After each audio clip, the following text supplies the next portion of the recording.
We're not only different than the other organizations in Newport, but I think we are different than any other historic preservation organization.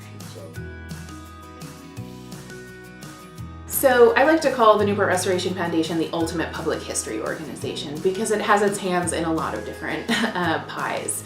Half of the operation is devoted to preservation work, and that is the core work that Doris Duke was interested in. There's really a whole preservation ethic in Newport that you can look back and trace somewhat to what Doris Duke did. So I would consider that to be the biggest accomplishment.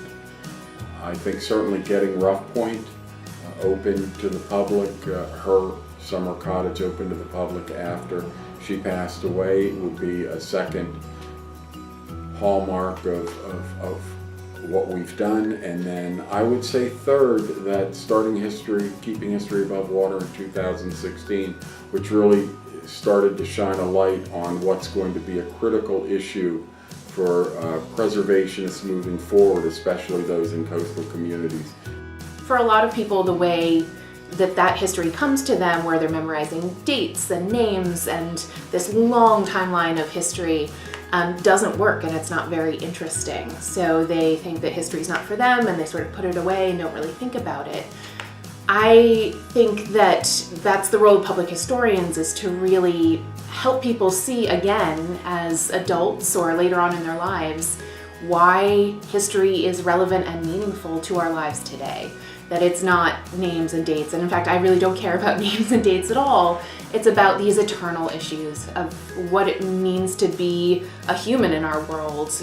I think museums are going a long way toward making themselves more accessible to a broader range of people, I think in a way that they hadn't ever done before.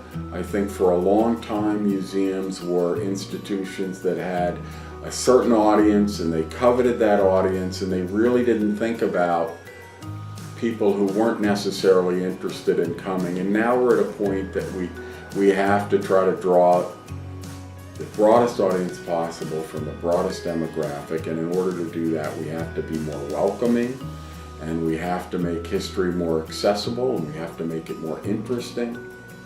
The fascination that goes with seeing the real thing, whether it be a document or some sort of object, to be able to see the real thing, you can't ever produce that virtually. So the fascination with history will always be there.